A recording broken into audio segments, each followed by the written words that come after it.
Hello, my name is Yang Li, and today we're gonna start on the chapter 3 of the AP Calculus. The chapter 3 is about the derivatives, or we can say differentiation. Okay, so this is the beginning of the lesson, and this one we cover several lessons here. Okay, this is all the lessons we're gonna cover. So first thing first, we should know that all the derivatives is about the change, okay? So about the change, we're gonna discuss more about this one. Then we'll go to the first lesson of the chapter 3, defining the derivatives. So there are, of course, we know that in history, that's Newton and Leibniz, they got this one developed.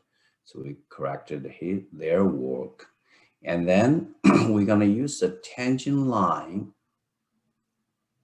slope of a tangent line, to introduce the derivatives. Okay, now who is this? Remember, we have one point here. This point, the x coordinate is a and the y coordinate is fa, because the function here, this function is called the fx. So when x equals a, the y coordinate is a, right? And this is the ending point, we put as x. And then, so the function, the point value here, y coordinate is fx. That's like this. And then we have this one. So remember, we learned about the slope of the tangent, slope of the line.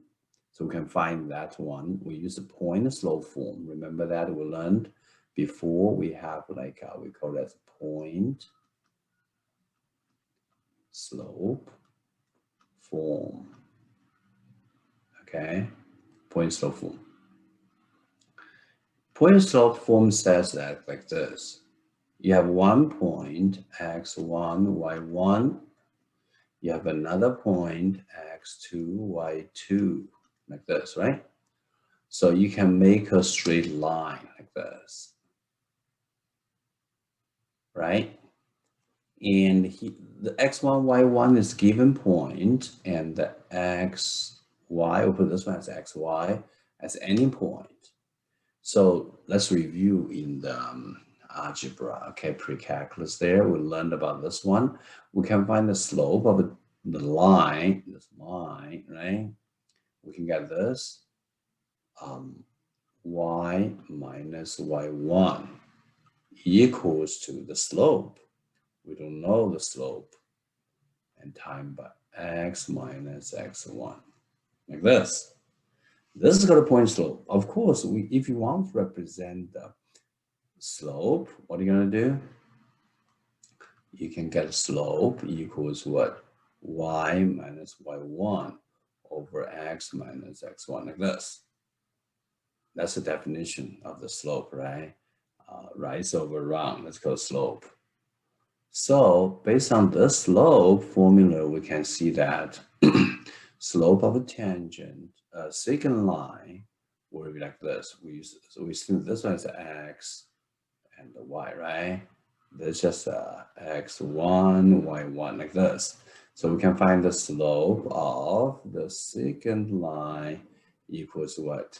Y minus, this y is f1, fx, right?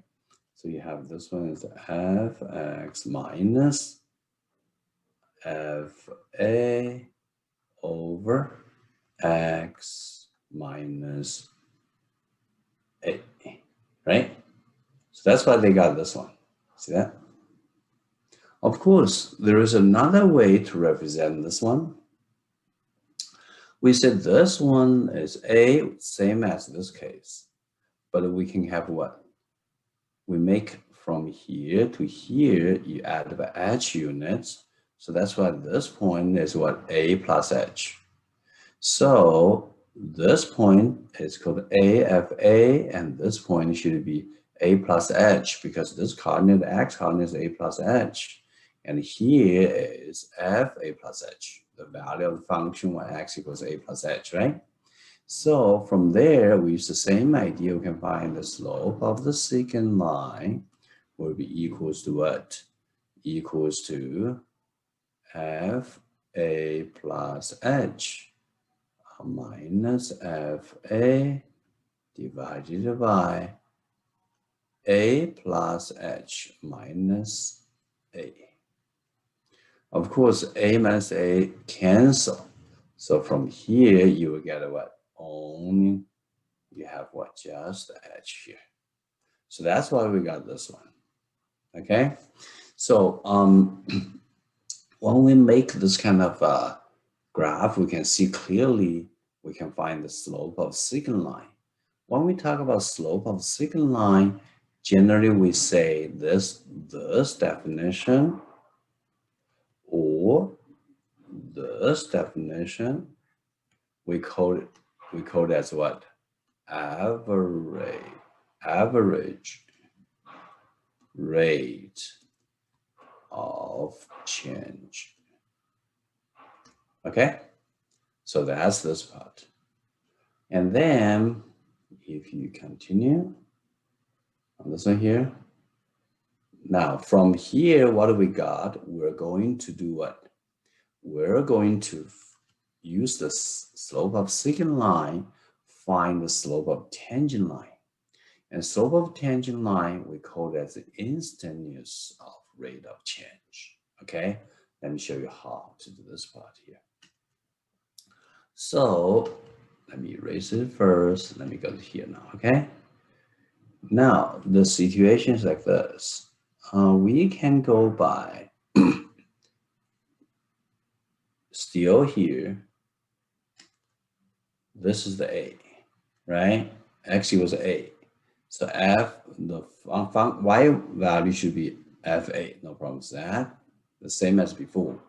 Now imagine the X will be originally is here, X, and then we're gonna move to this direction to approach the A from the right side, okay?